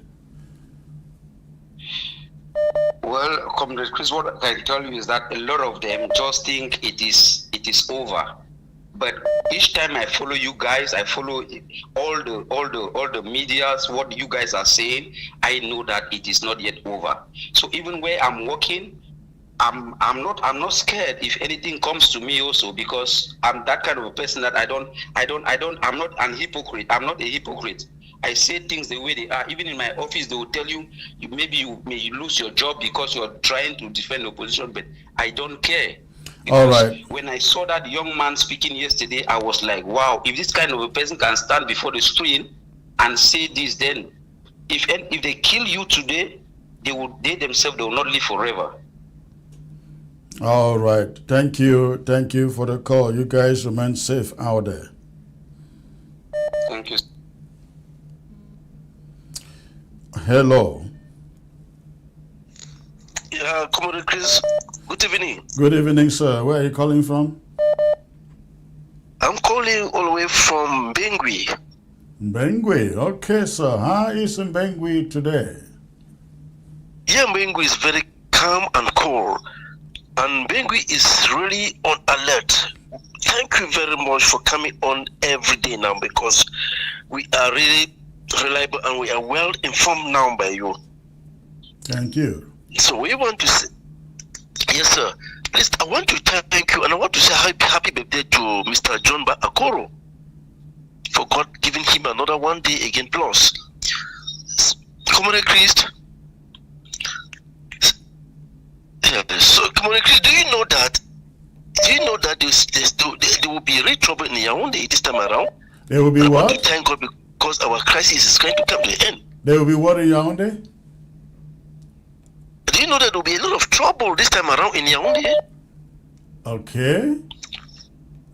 Yeah, yes, because we learned that the elder son of the Mr. Biya'S and the director of the civil cabinet, they are together against Gongo. It's not an easy thing. You can tell. Oh, I'm that telling is, you. you mean Frank Bia, you mean?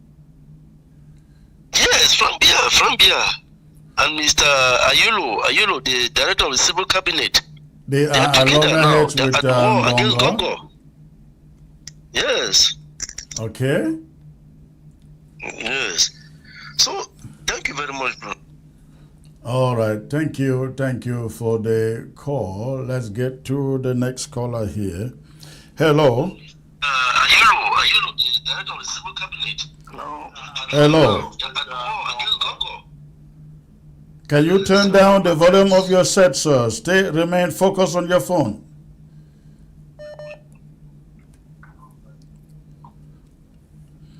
Hello. Hello. Hello, good evening, sir. Good evening, sir. Where are you calling from? I'm calling right away from UAE, Abu Dhabi. Oh, wonderful. What is on your mind?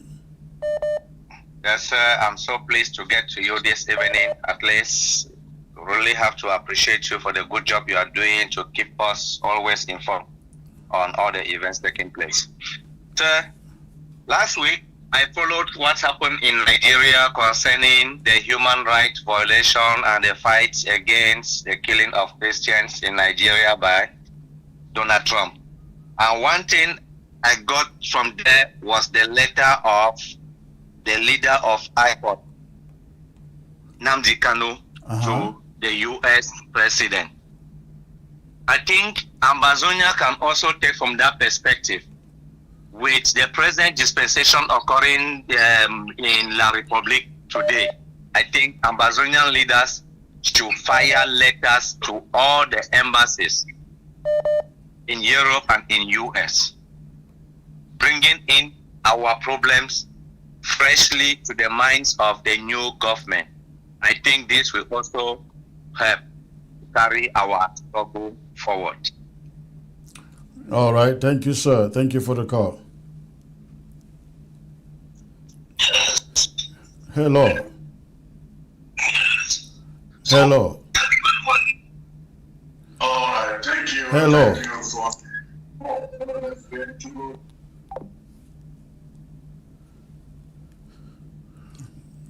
All right. All right.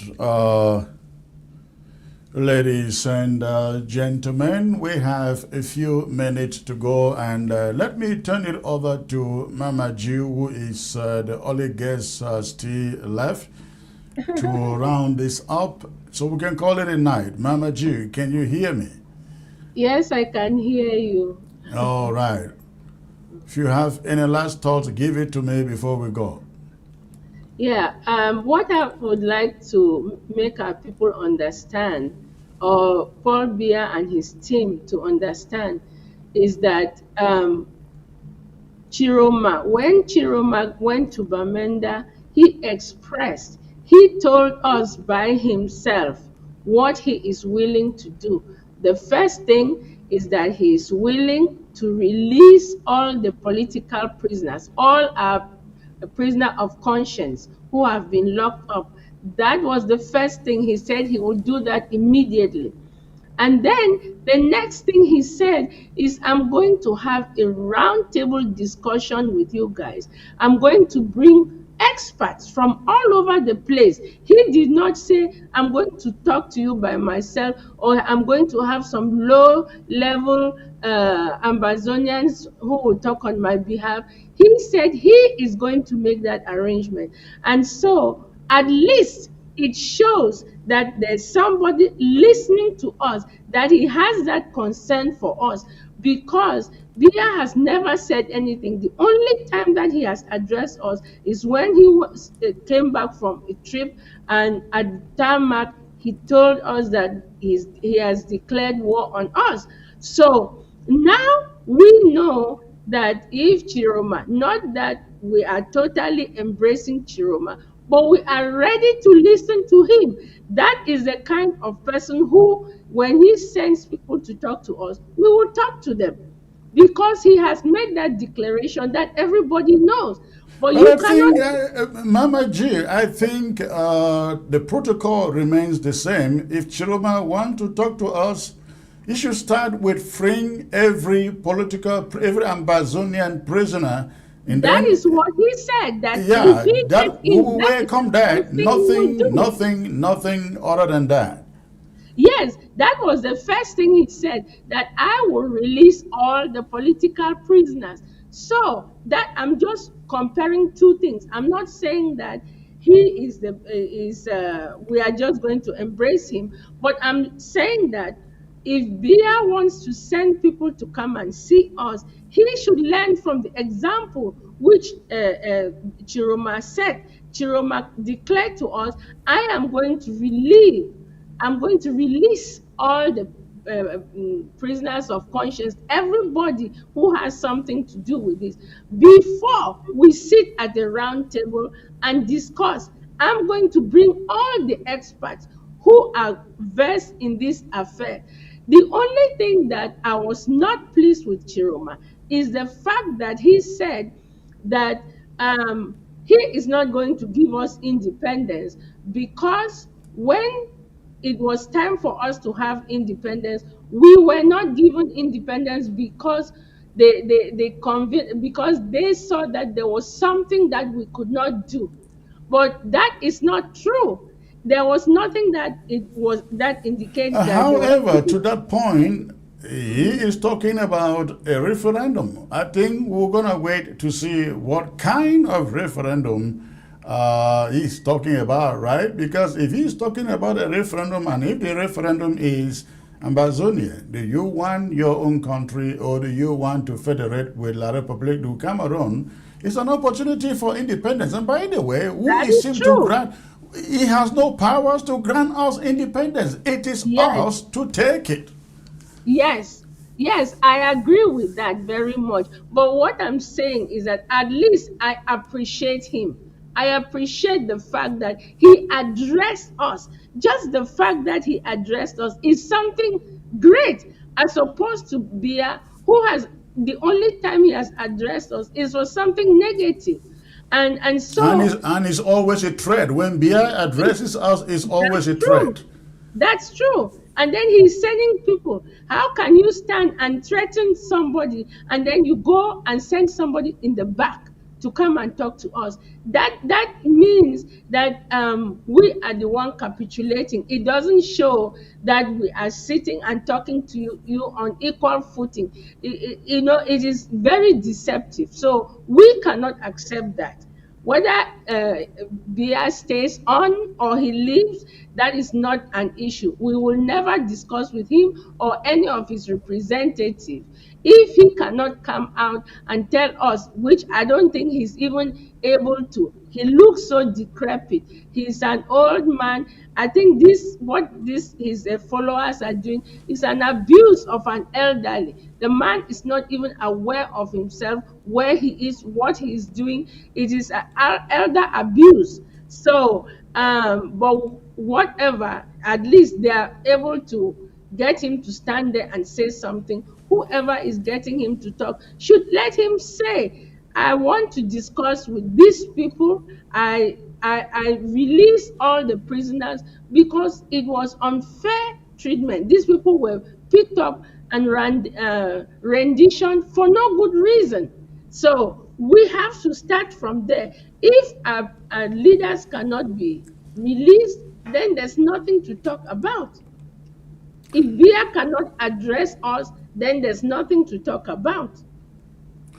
All right, Mama G, thank you for being part of the show tonight. Jodba and Brado, Tabayang, they are all out. Thank you for being part of the show. We look forward to having you again, ma'am. Thank you very much. All right. Okay, ladies and gentlemen, we're going to call it a night here. I look forward to coming back tomorrow with a very special guest. Coming back tomorrow with a very special guest. A guest who will make some revelations you've never before heard. So stay tuned till tomorrow. If you are on television, glue on that television. If you are on the YouTube, make sure you hit the subscribe and the like button so that every time we are live, YouTube sends out a notification to you. The same thing with Facebook. Thank you all for tuning in tonight, ladies and gentlemen. Again, I look forward to coming back here tomorrow. Good night. ABS can help you reach your target audience like never before. Advertising on ABS, you'll benefit from our extensive reach and dedicated viewership. We offer special advertising packages during primetime slots and popular shows. You'll also be featured on our social media platforms, reaching an even wider audience.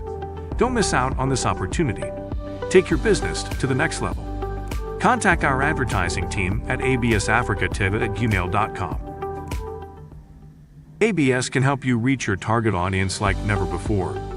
Advertising on ABS, you'll benefit from our extensive reach and dedicated viewership. We offer special advertising packages during primetime slots and popular shows. You'll also be featured on our social media platforms, reaching an even wider audience. Don't miss out on this opportunity. Take your business to the next level.